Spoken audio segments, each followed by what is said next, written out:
Hello everyone, welcome to today's webinar. Thank you for being early. If you're already here, please check in using our link in the description box below or in the chat. Before we begin, here's a short video about our new HR super app, AltHR. Enjoy.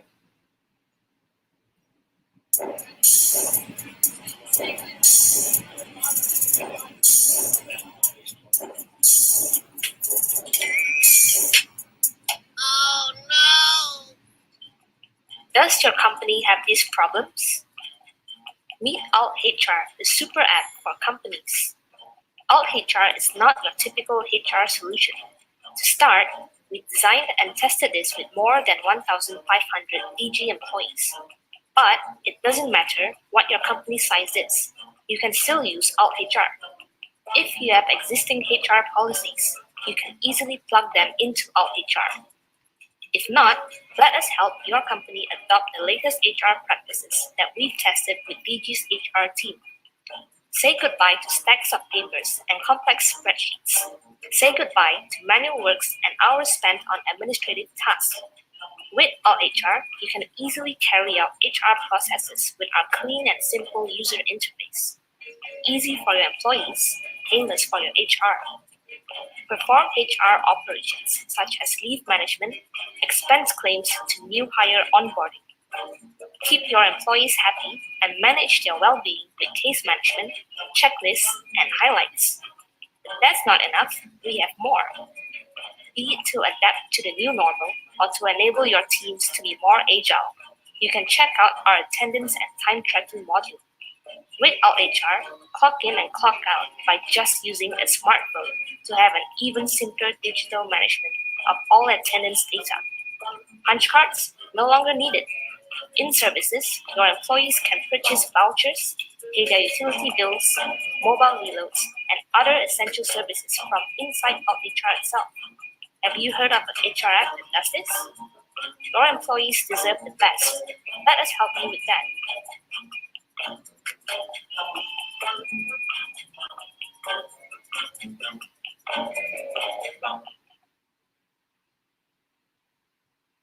Hi everyone, my name is Sabrina. I'm the product lead of AltHR, one of the products that we have in DGX, and I'll be your host for today's webinar. Before we start, do fill up the form embedded in this QR code or visit the link provided so that we can send you materials after this. A quick introduction to DGX before we begin. DGX is Digi's venture builder arm. Our focus is to help Malaysian companies of all sizes solve problems by digitalizing their operations through AltHR, Omni Hotline, and iFleet. Now, let me introduce our guests for today. We have Pinky, the founder of Trutrip. We also have Azwa, one of my fellow colleagues in DGX on the business development team. So, firstly, Pinky, what is Trutrip? Yeah, hi everyone. Pinky here from Trutrip, and I'm super excited to host this webinar together with DGX and AltHR.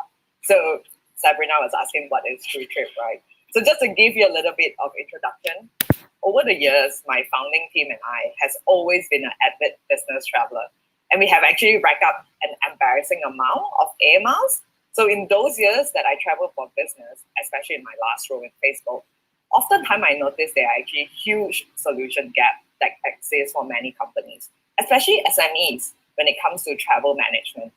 So we built Trutrip. This is our answer to the gaps we are all so familiar with as a traveler. We wanted to bring a refresh to the often little loved but important travel management category. So Trutrip is here to enable businesses, especially SME, to effectively manage their travel without all the fuss or overhead that might be required. So I also want to share with you a fun fact today. Do you know that Malaysia is one of the top 10 global spender on business travel, according to the World Travel and Tourism Council report? So we are actually a huge contributor to this category itself. All right. Thanks for the fun fact and that intro to Trip. Now, I'll just introduce a little bit as well about AltHR for those who are not familiar. AltHR is an HR super app created and used by Digi Telecommunications. We created it to be more than an HR app, focusing not just on digitizing HR processes, so covering your basic HR operations, like managing expense claims and travel requests, but to encourage employee engagement especially in this new normal. So this webinar is focused on business travel. And in the last year, I can safely say nothing has changed more than traveling. Azwa, what has it been like engaging with companies and clients in this time? And what are the differences you've noticed between pre-COVID and during COVID? Okay, so hi Sabrina, and also hi to everyone. All right, so based on my experience, I think like as we all know, business travel has been one of the essential part of my daily working life. So normally, every night I would just like pack my bags and then wake up in the morning. Either you call a Grab, and then we move to the airport, and also or we drive interstate to other meetings. So travel has always been a daily agenda because normally we do a lot of sales and also marketing, so we need to meet a lot of people. So reason being is that clients or maybe customers prefer to have face-to-face meeting because this actually helps to provide them with the trust and also assurance and also strong relationship building in doing businesses. I think with that, deals are mainly secured like maybe after 1 or 2 meets, and we move forward to the next opportunity. So that's how normally our deals and also our negotiations work. But that was before. I think like right now, however, I think after all those has changed when the MCO started due to the COVID-19 earlier this year. So with the restriction of our movements in and out of places, offices, shops, and also other places that we know, we started to work in a smaller rotational working groups. So that's how the company actually evolved in adapting into the new normal that what we know now. So face-to-face meet-up has become secondary or only when really required for larger deals. So it also applies to if you are really knowing that this is going to be a done deal. Okay, then only you may have a green light from the management either to travel or not to travel. And if deals can be done on the spot, I think it's better we do it online. So, and also some of the challenges that we face is when trying to catch hold of someone for a meeting or during a discussion, either with the customer or internally with the colleague, because the changes actually make a lot of differences on how we communicate. Normally in the office, we can just turn our chair and we just look like, oh, hey, Sam, I need to know about this. But right now, you have to maybe set a schedule. You have to be more diligent on your timing with your colleagues, and then you have to know when are they available, and then you deal a lot with chats and also chat rooms and also emails. So it does take longer to eventually come to a conclusion on a certain deal that we are working on. So statistically, we see that clients or people still prefer maybe for us to travel and to meet up. So those are actually one of the big things that we are actually looking into. All right. So reality starts to actually materialize or start to sink in on how we work on today and also how it has become a new normal. So there are pros and cons on how we can actually operate on our daily working life. So working from home is a new way moving forward in sustaining businesses. I think we may have the comfort of our home and also the luxury of working in front of the TV set. Yeah, you have Netflix, you have Astro, you have a lot of things that you can actually do while doing your work. But distraction has always been around us. I think we know that for maybe married couples, they have children running around, managing the family. We have noisy neighbors doing construction, drilling the walls, and also we have like house chores and also many others that we do on a daily basis. So that has to accommodate on our working hours during the day, and ultimately, business still has to go on. So when dealing with customers, especially with new ones, negotiations, discussion, and to secure deals may take longer than usual. As I said earlier, normally we take about 1 or 2 times meet up, then normally we will secure the deal.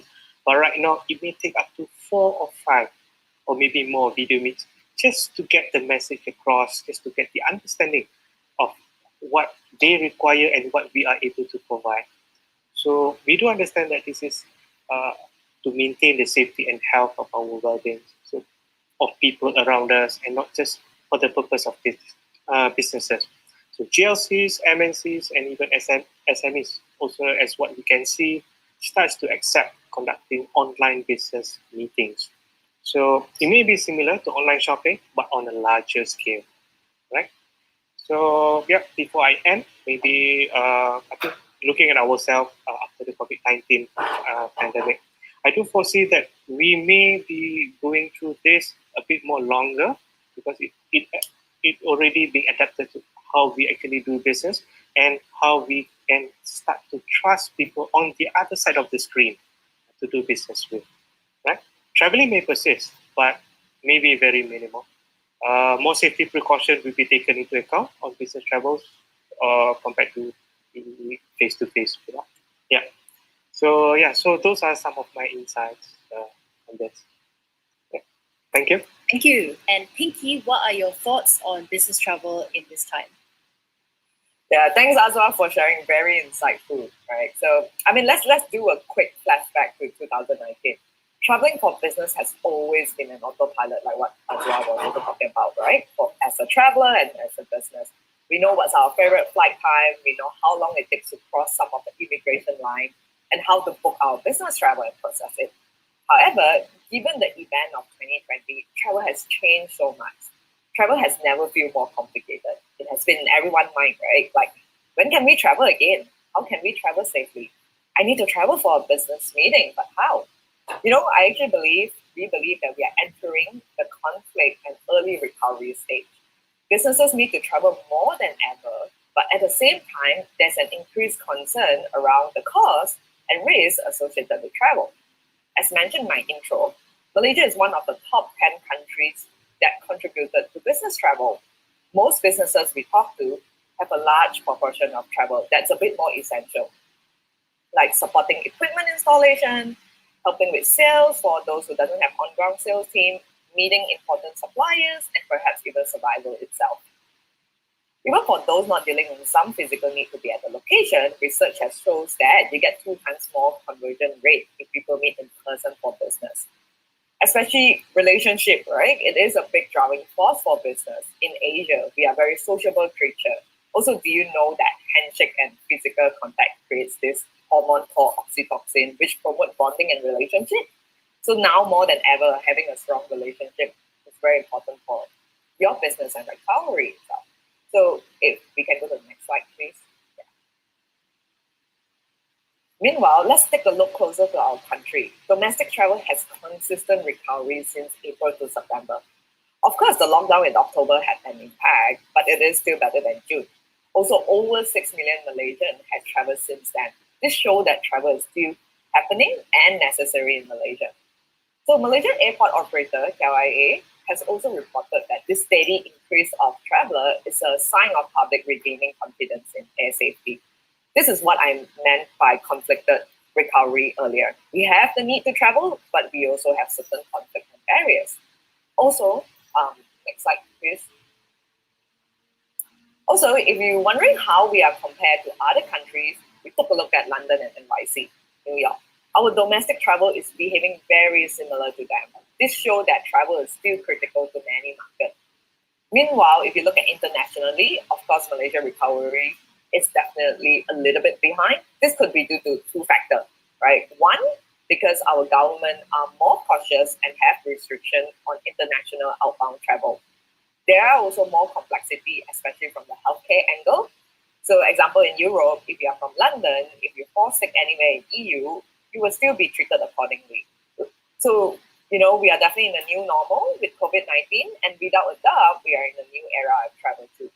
We have heard from many SME that we spoke to that travel is critical for them, but they are also afraid they are a little bit underprepared. One of the report by SAP that I'm sharing here, it shares that over 40% of SME have said that, and I'm sure many of you in the room can relate to that. What we know is that the old approach doesn't work, and very few travel solutions have the answer to some of the most significant barriers that are faced by all businesses. Next slide. Despite the importance of travel, there are very real concern and conflict for businesses. First, there is the important health and safety management. Then there are the financial risk to your business. Then there are simply the increased costs at a time when there are simply less to go around. You know, it is after all easier to cancel a trip than reducing your workforce size. So balancing these conflicting areas are going to be tough. And frankly, much of the travel industry outside of the flags are doing very little to simplify and ease the conflict. And I want to get into a little bit more detail about this. In the next slide, so health and safety is definitely in everyone's mind. Your HR team, your team who might be traveling, even you yourself in the room.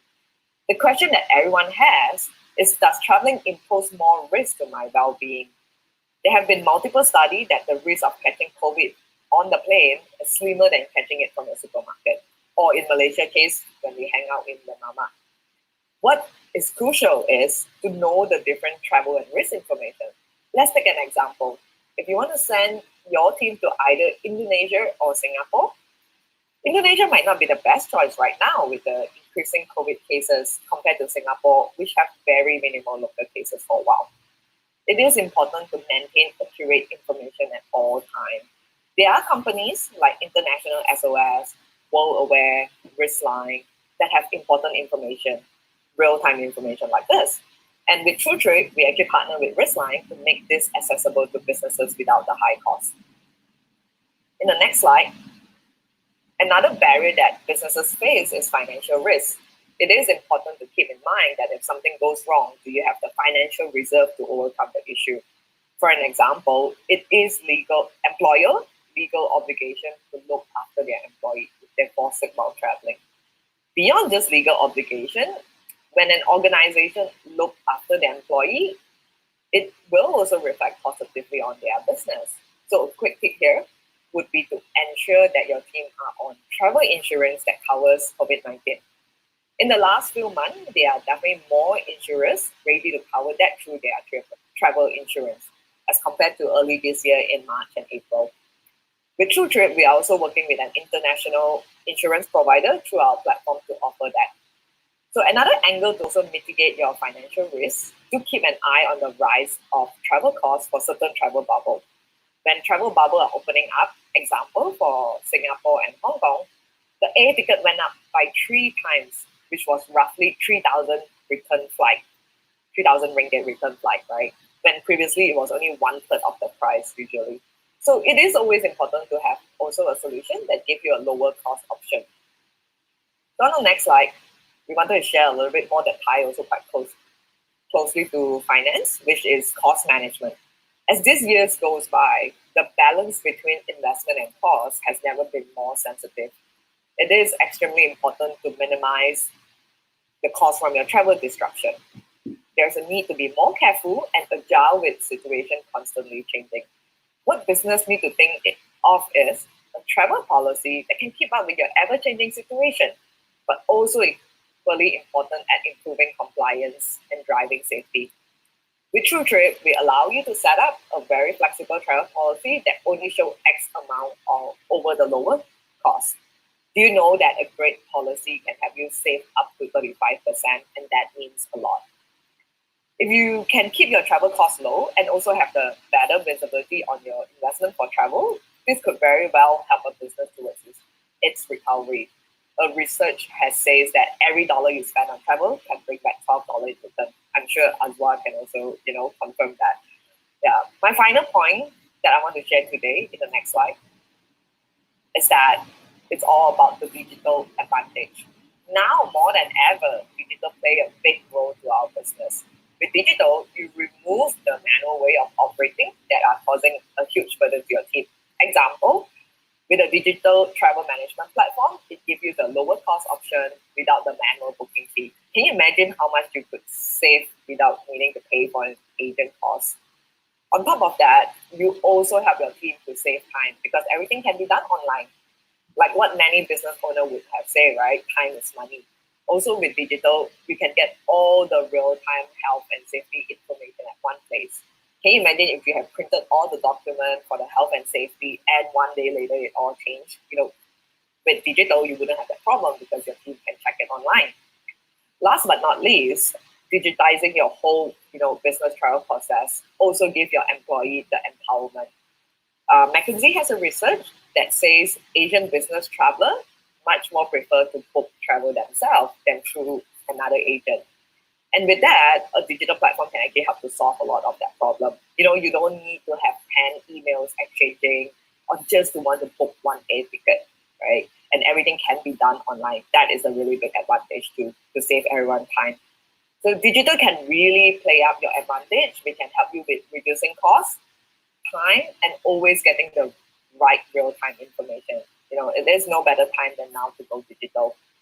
So before I wrap up my session, in the next slide, I would love everyone to take these 3 key takeaways. 1, business travel is happening and very important for business recovery. 2, there are many new challenges and significant changes in travel, but all of this barrier can be easily overcome if your business are prepared for it, right? It doesn't need to be a big impact to your business if you have the right tools and solution for it. It definitely will be much more easier and less terrifying to start traveling for business again. Definitely, you can check out Trutrip. We are a business travel platform. We have many advantages that can help you to prepare with that. If anyone would like to speak to me more about helping with your business travel management, feel free to reach out anytime. I will pass it back to Zab to share a little bit more about Out HR. Thank you, Pinky, for your insights, and definitely some things for us to think about on balancing, that conflict that you mentioned and that need to travel. And it's great to see that with both our companies and products are focused on helping businesses digitize their processes and also to essentially make it more efficient. Make it easier and more efficient for HRs to use their time, basically.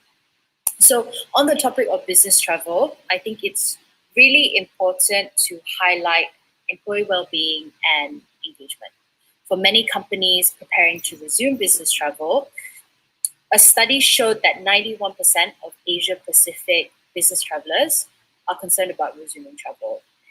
That said, over a quarter, so I think it was about 29%, feel excited about it, but they remain worried about getting sick during the trip and infecting their family upon returning. The trip itself is likely to be anxiety-inducing. Professionals have always found business travel stressful, and at some stage, and COVID-19 may have made things worse and added more pressure and anxiety to traveling, which means that companies and HR need to make employee well-being and engagement a priority to reassure travelers. And this can already start before resuming business travel. Studies have shown that some companies and employees today are still adjusting to working remotely. And as a result of that, employees, some employees are still feeling disengaged. They're finding there is poor communication between team members, lacking tools and resources, and just in general feeling uninspired by their work. And this is even before adding the additional pressures of traveling that I mentioned earlier. Next slide, please. So for us in Alt HR, we've identified these as the top 6 areas that companies need to focus on to improve employee engagement: physical health, happiness, safety, mental well-being, culture, and relationships. And out of, I would say, 5 of these are directly related to business travel. It's not a new concept that engaging employees is critical for retaining valuable talent and is an important piece of the employee satisfaction puzzle. Employees who are engaged in their work are more likely to be motivated and remain committed to their employer. And this, I believe, extends to business travel. So now I'm going to bring back Azwa and Pinky to have a little bit of a discussion about business travel. Welcome back, Pinky and Azwa. Hello. So I'll start first with Azwa. Coming from an employee perspective, what can companies do to make you feel safe before you resume traveling? Oh, I can give Azwa some tips. Okay, sure. All right. I think on my point is that if a company can actually maybe want to take a step further, maybe to do maybe a monthly health check on the staff, where maybe the staff has to do a medical, and then just to see whether he's fit or he doesn't fit, or is there any symptoms, anything that can actually tell the company or the employer that okay, this staff is actually for travel, then he can actually continue. In terms of I think scheduling and traveling and on all that is basically it's up to the staff how to actually manage time. But to my point is that maybe the company can actually provide a monthly health check. Yeah. Okay, great. Yeah, I think that's really important, especially there's potentially some, what do you call it? If they send someone who's not healthy to travel and it starts something, I think that's a big liability as well on the company if they do that. So definitely the first step could be, what do you call it? Getting people that are fit to travel. Yeah. Yeah. And Pinky, where can companies start, or what would be the first step that businesses should do when planning to resume business travel? Yeah, so if you think about resuming business travel, I think the first thing you should do is to take a look at how your business travel process has been, right? And what are the gaps? For an example, is the gap in the time span, right? Like your team spend a lot of time booking, or the second one is like health and safety, right? If your current process doesn't have anything that can help your team to relieve the anxiety from traveling, then that is also quite important, right? Like what I mentioned earlier, it's very important to have all the real-time information about travel risks. So needing to ensure that it's also very important. I think the third one is, I would have say, if I could him, I would say try out Trutrip, right? Because we make it easier for travelers to book their business. We also make it easier for businesses to understand, what their traveler needs, right? So that is also another way to take it. Cool. Yeah, and Trutrip has very attractive pricing of $79.90 a month. There's also a free trial for you to try it out before you start paying for it. And Pinky, are there any special offers for our viewers today? Yeah, you can reach out to me and I'll let you know what's the special offers, right? Awesome. So another question that I have is how, directed to you both as well, is how big of a role does digitalization play in business travel? Okay, I think I'll just go first on this one. Yeah. All right. I think it does play a very big role. Where actually, when you are more technology centric in terms of when you are conducting a business, one thing it actually shows you in terms of your professionalism, and also what you are actually capable of bringing up to the table to the client. And then the other thing is also to show on our background the type of industry that we are coming in. So in terms of moving forward, yeah, we have a lot of people actually out there talking about, oh, we are going to 5G, moving to 5G. But does anyone knows what are the changes in 5G actually means? All right. So digitalization in terms of doing business for business travels also is actually there is a lot of I think a lot of good things that it brings to the client, where you will use these tools to actually show them in terms of examples of what are the solutions, the business that you are bringing to them. You can do it's actually much more easier for you to use it to do your explanation, elaboration of things that you want to actually present them. Yeah. So that's from my endpoint actually. Yeah. So from my point of view, I'll look at it I'll talk a little bit on the business side, right? So I think the first thing, if you digitalize your business, you save money and you save time, right? Like, how do you save money itself is that if you had a platform to allow your team to book travel, for an example, right? You remove a lot of all these other additional costs from whether you're someone exceeding their travel policy or, your travel agent fee itself, right? Having a platform to book that. Yeah. And then the second part is also when you have a digital platform that have all types of flights, it also allow your traveler to choose the lowest cost option, right? Like example AHL. Sometimes a lot of travel agency doesn't have certain travel agency doesn't allow low cost airline itself, right? Because just the margin not so great for them, right? So that is saving cost itself. And then if we're gonna talk about saving time, I'll give an example, right? I'm sure all of us have tried to book a business trip before between our manager or our travel agency, and we kind of go back and forth about the price and the date and the time.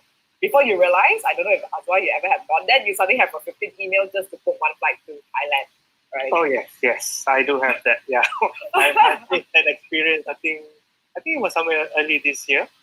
Yeah. I traveled to Labuan and also Langkawi. Yeah.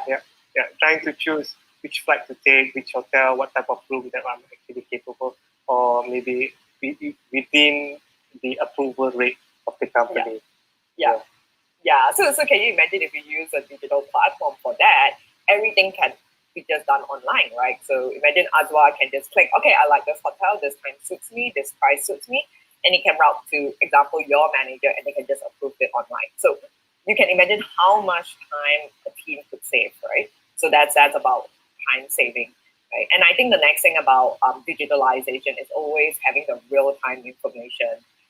For an example, when all of us know the outbreak happened in Sabah, I'm sure a lot of people have to suddenly cancel their flights, right? Because Sabah is also a big place for people doing business travel. You have to cancel your flight, you have to move your flights, and then you don't know what's going to happen next. So it's also very important because with a digital platform like Trutrip, oftentimes we give you the real-time information. Not oftentimes, all the time. Yeah. So like with Trutrip, a digital travel platform, you get all the real-time information, right? Example, if anything that happened with the country that you're going to travel to. Yeah. So I would say digitalization is very important to businesses nowadays, especially on the business travel front too. Yeah, definitely. I mean, all the statistics you mentioned earlier that people still prefer face-to-face meetings, but we can do our part to make it as contactless, I guess, the whole process up to that point through digital platforms like Trutrip and Alteacher. Yeah, I agree. Yeah, completely agree. So now let's move onwards to the Q&A session. Feel free to post them in the live chat. We will pause for 10 seconds for you to write your questions down while we prepare for the session.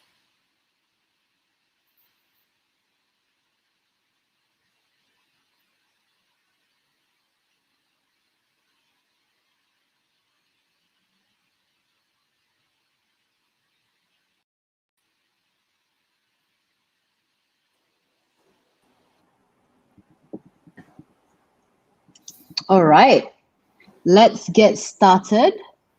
Our first question comes from, let's see, Shred Yen Tan. All right. I have a friend who works in the construction industry, having children at home. He doesn't feel comfortable meeting people, yet it's required for work. What policy can HR implement to help him and company? I'll throw this to you, Pinky.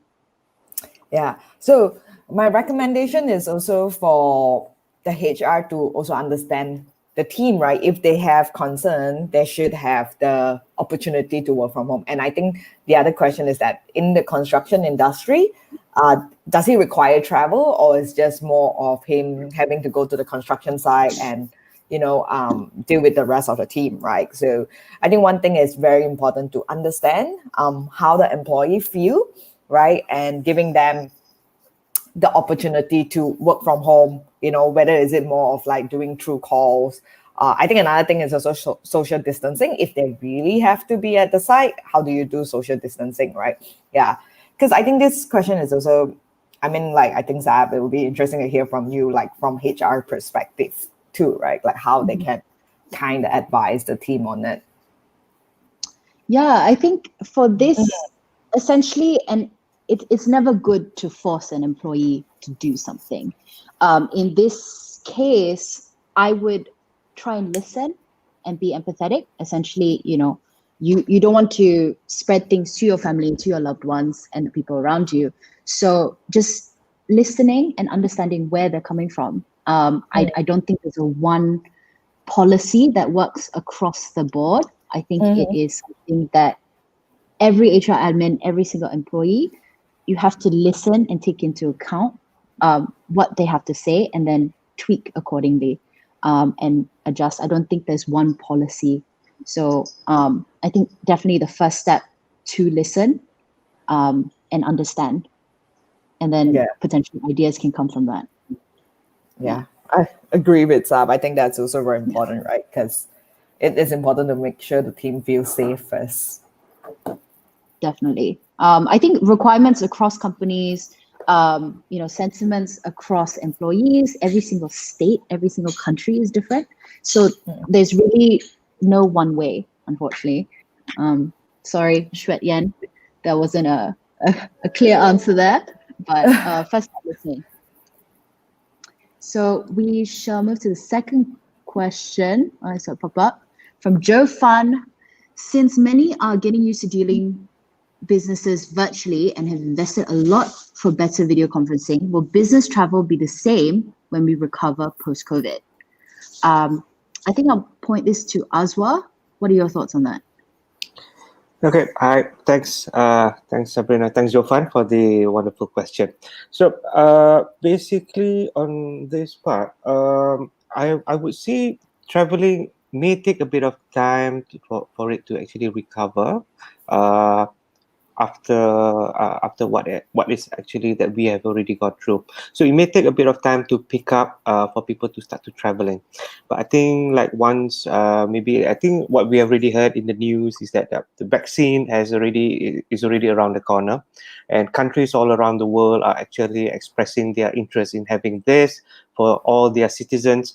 So I think that will actually help to accelerate the recovery of traveling maybe in the first quarter or maybe up to the second quarter of next year. Yeah, I think that's how I would foresee of the recovery for the post-COVID. Yeah. If I can also add on a little bit to what Azwa was saying, right? So there's this company called Festive Road. They're a consulting company that focus on business travel, right? So they mentioned this thing that's quite interesting called purposeful travel. So, previously how someone mentioned like, oh, okay, we are going to go do internal travel, internal meeting, and we have to travel for it, right? But actually the internal meeting means supply chain assurance, right? So it's actually have much more purpose than I'm just traveling for business, right? There's actually more meaning to it, right? Whether is it like for supply chain, whether is it for, to build the team, or whether is it to build the team confidence, So it's like, what I would say, it's could be a mix of both, right? So let's just take an example for like working remotely, right? When we all started, we all like, okay, we want to work remotely, and we have progressed a lot from it.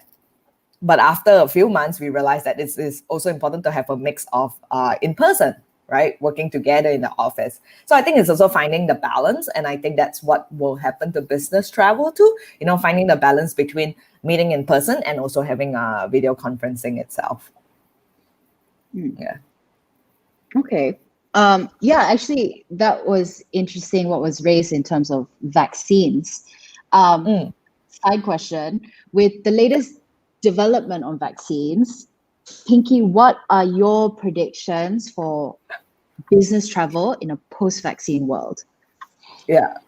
So I might not be an expert in prediction, right? But what I would think is that people will actually feel more confident to travel, right? So especially with countries that both have vaccine around the same time, right? Then I will naturally people be like, okay, if the country that I'm traveling to have also been vaccinated and I also have been vaccinated, naturally it's like I have the confidence to travel to those places. So my prediction is that travel will come back faster and people will be more confident about traveling.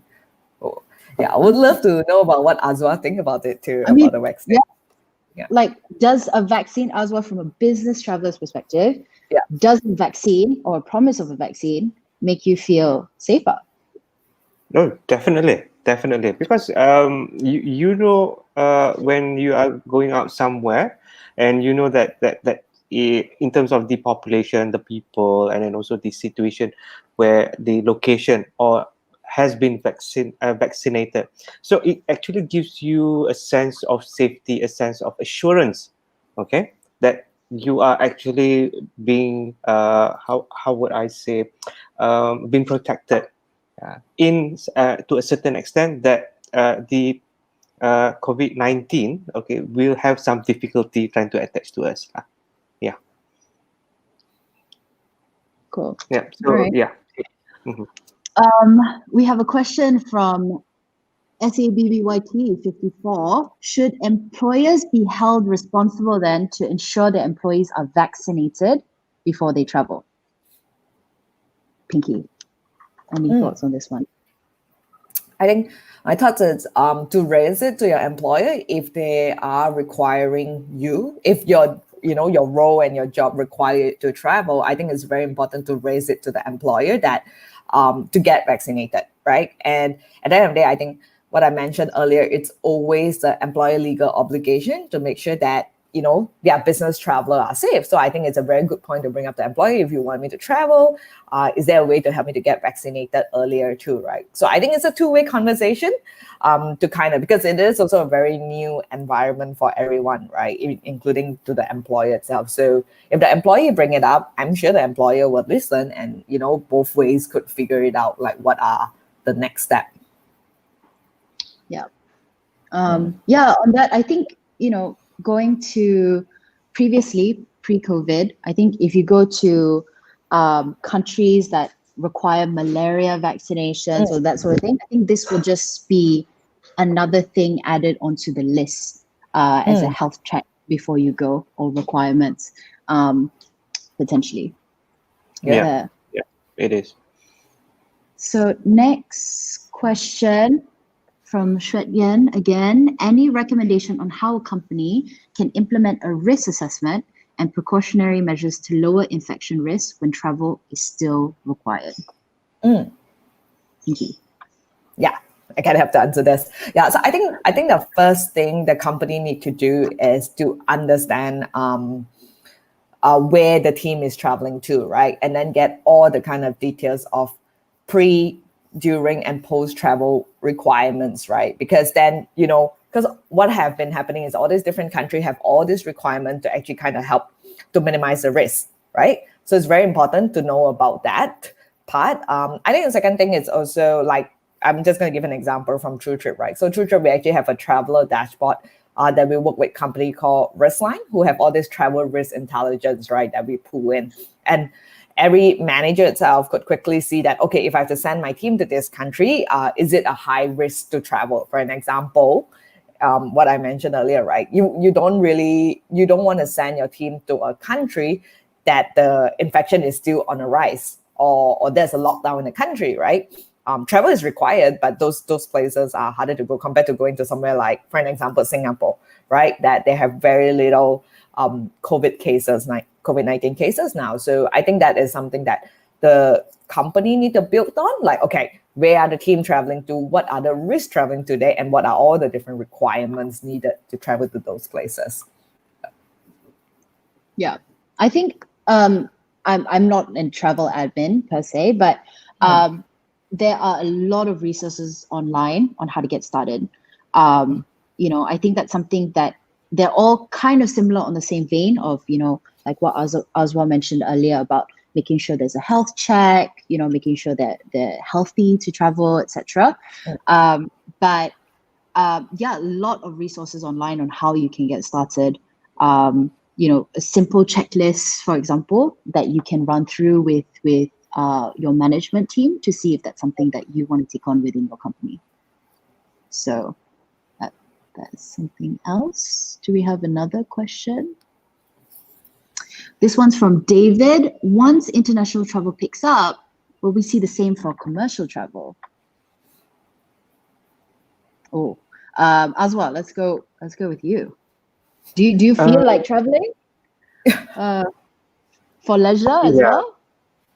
Leisure, actually, I do. I would say, I miss going out. I think if you say international travel picks up, okay, I would say that yes, commercial travel will definitely picks up also, will increase. I think even like right now domestically, we have started to see people already start to travel because of the allowance of people from the government that we are actually allowed to move interstate. So even if you say that international travel starts to pick up from there, is that once we know that we are actually safe and clear of the COVID-19, and from there you can actually people to start to go around all the other countries, maybe to Singapore, to Thailand, to Indonesia. People will start to travel a lot more. Yeah. Yeah. I think it will pick up as well from my perspective. I Mhm. think it might be a bit slower because while borders may open, I think that quarantine, however, might still be in place. So it might not be the full 2 weeks like standard. It might Mhm. lower, but that kind of eats away from your annual leave, I suppose. Yeah. The time that you're sitting in a hotel room, right? So I think it will come back, perhaps slower, unless we're all working remotely. Maybe we can work remotely in quarantine. Mhm. It really depends on how companies want to handle it as well. Yeah. Yeah. I also think that people who are away from their family, they might want to go back home and see their family, or they travel to see different relative itself. I think that's some of the start of commercial travel. Yeah, I think especially this Christmas time, I'm hearing a lot about people traveling home, doing quarantine, working remotely. So I think businesses are adapting and accepting of that idea. It's just might be a bit slower. Do we have another question? It's our final question. All right. What other things can I do other than vaccination to ensure that my employees are comfortable to travel for work? I'll throw this to Azwa. To ensure. All right. I think from here, other than vaccination, is basically, I think everyone has we are all using the My Sejastera app. So that actually can help to actually provide you insights, or maybe the location, or maybe the areas that you actually want to travel. That's number one. Number two is basically the person has to be mentally prepared. All right, mentally prepared that you are actually going out, and you have to be very diligent in terms of how you actually take care of your own self. All right, in terms of the cleanliness, in terms of who you meet or where you are meeting people. All right, so it's actually more of a self responsibility, where in terms in a way that the employer has a certain extent or a certain level of control to the employers, and the employers has to do their own responsibility also in terms of looking after themselves. That can actually help to provide a more comfortable travel for work, actually, for the employees. Yeah. Yeah, I think the foundation of things that a company can do is essentially education. Education, like just reinforcing kind of, Yeah. staying clean, washing your hands kind of thing, just reinforcing those basic, contact tracing, making sure you're tracking where you're going, who you're meeting, just those things that now we are familiar with, just continuing to enforce that. Yeah. So I do have, actually, my boss actually tells me, say, okay, Azwa, if you're going out, make sure how many people are in the room. Okay, make sure you don't you keep your hands clean. Try not to shake any hands. Try to not to make any contact. Stay as far as possible, but within the group. So those are the level of things that actually, from an employer's point of view, that they can actually do to an employee. Yeah. I also think travel briefing is also very important. Like I think prior to that, it's like we can just quickly just travel, right? Imagine you're from Malaysia, you want to travel to Singapore, but now I think it's very important for the company to do a quick travel briefing before the team travels, right? Like in case of emergency, who do you contact? In case of you're not feeling well, which hospital you go to, what you should do next. I think those things are also very important. Yeah. Yeah, I think that's the theme of 2020 is we don't know what's going to happen. So being able to have these resources available and know what to do. I think that's quite important because you never know when something might change really, really fast. So that is all the time that we have for today. Thank you, Pinky. Thank you, Oswa, for joining me today. If you have any questions that we were unable to address during this webinar, feel free to email us at hello@allteacher.my. Before you leave, just another reminder to fill up your information in the QR code or link provided in the description box below or within the live chat. I think it's this way. Oh, it's this way. If you're interested in our solutions mentioned in the webinar, you can easily sign up or register your interest at allteacher.my or trutrip.co, or just reach out to us at hello@allteacher.my. If there is a burning topic that you'd like us to speak about, we would be happy to organize another webinar around it. And thank you very much for staying with us to the end. We hope you enjoyed this webinar as much as we enjoyed planning for it. Till then, stay safe, stay healthy, and see you soon. All right. Thank Bye. you. Thank you. Bye. Bye-bye. Bye.